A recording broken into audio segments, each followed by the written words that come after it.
Welcome back to the Red Dirt Road podcast.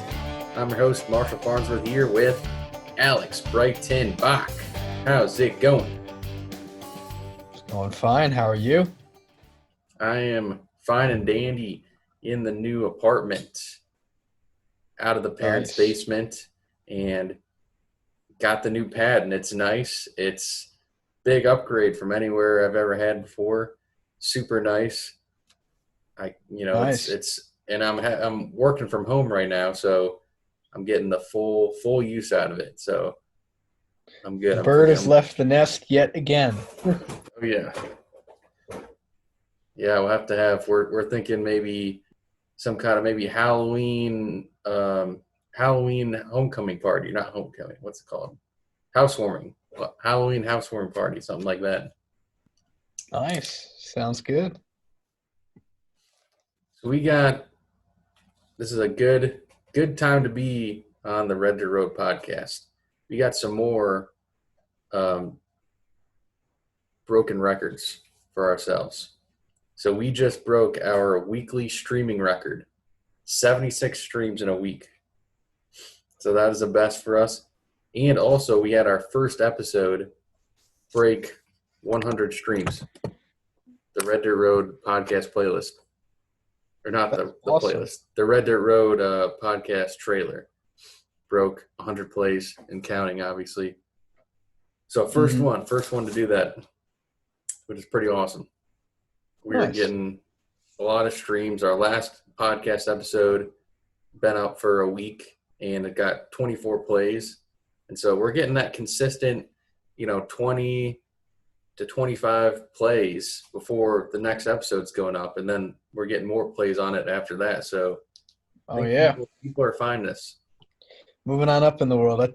I'll tell you, that social media intern idea is a good one. I think, I think the hardest part is getting the word out, like once people know it because I'm sure there's definitely people out there, as proven by the numbers, that like this and that like the show. So I might have to just make a post on Facebook about it, because I tried to do it on Indeed, and I reached out to a couple people, and then they didn't get back to me for an interview. So well, yikes. They were obviously unqualified. Yeah. Yeah. All right.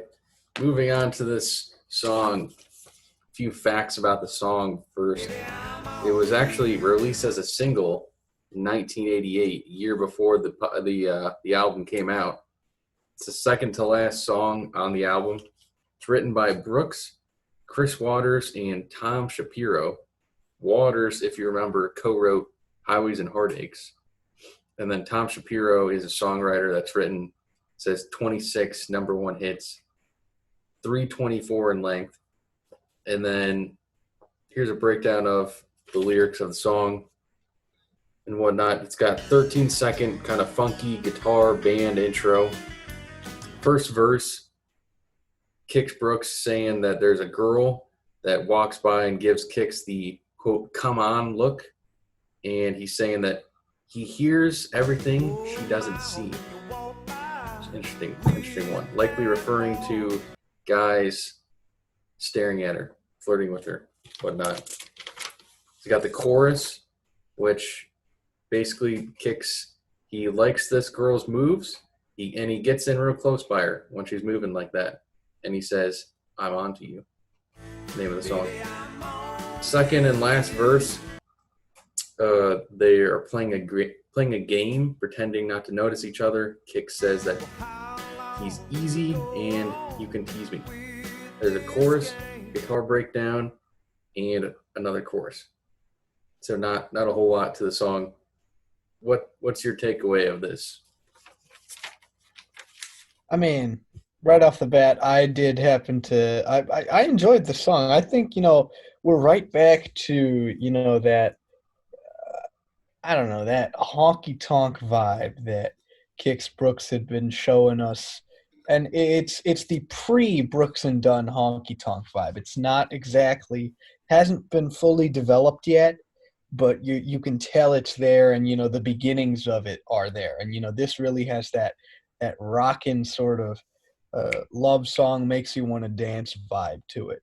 And it's definitely a raunchy, flirtatious song, which is a characteristic staple of honky tonk country music. I mean, it wouldn't be honky tonk without it. So I mean, personally, I did like it.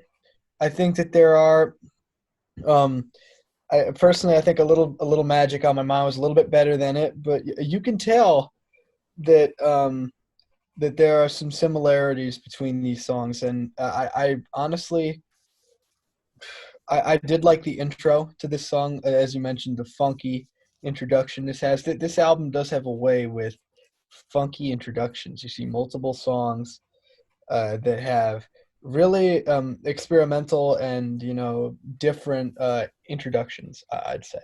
And I mean, yeah, just overall, it's a good listen. I wouldn't say it's the best, but it's definitely worthy of some praise. Um, it's a little bit longer than some of them, and I think and that speaks to it. So they definitely had content and lyrics on it, and it definitely, like, it told a story in my opinion. So I actually wrote down what you're talking about, a little magic on my mind. I consider this song sort of a lazier version ooh, oh, of a okay, little magic on my mind, but very yeah, yeah. similar. This whole album is kind of like either it's all seems a lot about women, either kind of depressing or this kind of flirtatious, upbeat type. It's also kind of the opposite of She Does the Walk On By, if Mm, you listen to it, because She Does the Walk On By is a woman walking by, and that's Kix Brooks, or the singer's girl. And he's saying that, this girl is getting all the attention, and he's saying, that's my girlfriend stuff. She's whatever faithful to him, and he doesn't really mind it because he trusts her. And then this is like the opposite. This is like he's the guy that's like, ooh, look at that girl, walking yeah. by. No, that's a great point. I love how you bring that up. This song, um, "I'm On to You," is the antithesis of um, "She Does the Walk On By." I think that's a great analogy there. Um, and I tend to think, I do agree with your point also that, this album does center a lot on love songs. There's very few songs with, I think maybe the exception of the river, and That well, no, does some. That's got like like, I think some love in it. It's oh, got some. it's got some love in it. Oh, Yeah. okay.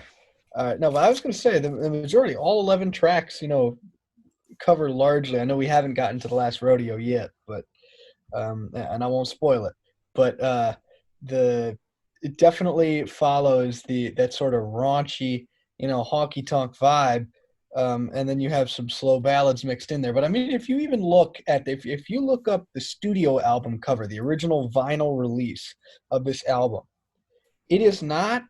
It definitely looks like the album cover to a ballad album, or like, just a bunch of love song albums, because it's got Kix Brooks in a suit with a red, uh man, I don't even know what you call those things, like the pocket patch that you put in a tuxedo or a suit. I don't know what you call those, but it definitely has that sort of and his hair is blowing in the wind. It looks like some sort of a Spanish soap opera thing, like, in my opinion. And honestly, it fits very well with the overall vibe of all of these songs. All of these songs tend to follow the same sort of pattern, even though they have different stories. Yeah, I think actually the only one I can find on here that is not really centered around a woman, and it kind of still largely features a woman, is Way Up North around Shreveport. That's really the only one. Yeah, That the main thing of that is that he's saying he's not from southern Louisiana. He's from way up north around Shreveport. But that's still he's trying to impress this woman talking to her. So yeah, really, everyone. I don't know. I'd say yeah, really every one of these songs kind of follows that same sort of vibe.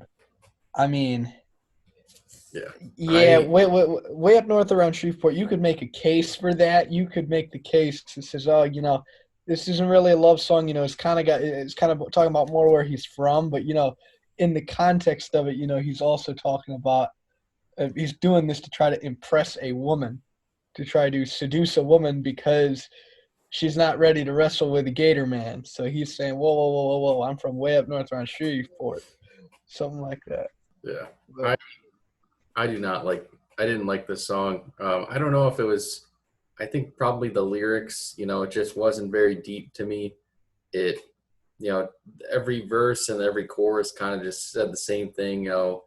There's a woman that he finds attractive, and I don't know. It just didn't have enough good of other things to really set it apart. The music in the background kind of seemed, yeah, just kind of like some of the other songs, and the lyrics really not much to it. I mean, there's only two verses, really doesn't say a whole lot. I do not think it was a very good song, in my opinion. um, I mean, I disagree. Well, okay, I disagree in that I think I think it's a decent song. I don't think it's amazing, but I'll give it maybe a decent a decent eh, 6 out of 10. And personally, because well, like you said, it is repetitive, and it kind of felt repetitive in the sense that all of these songs on this album kind of follow this sort of vibe. And if there's the really slow songs which follow that ballady love song kind of thing, and then there's all this honky tonk stuff that kind of gets repetitive because he's they're not very creative with um the lyric the well not necessarily not creative with the lyrics, but the plot and the storyline is the same.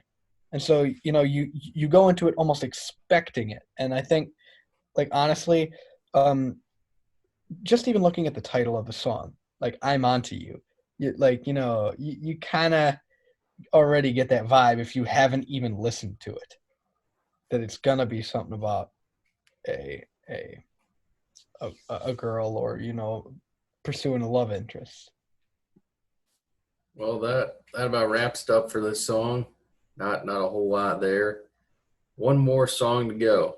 The last rodeo, last one, Yeah, and then we can last do a rodeo. wrap up on this album, and probably soon after a wrap up on the Yeah. pre Brooks and Dunn era of the '80s, which is Oh mostly just yeah. this album, but it includes a few Ronnie Dunn songs. So maybe we'll do that.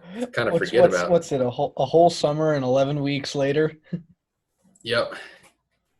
Yep. Yeah.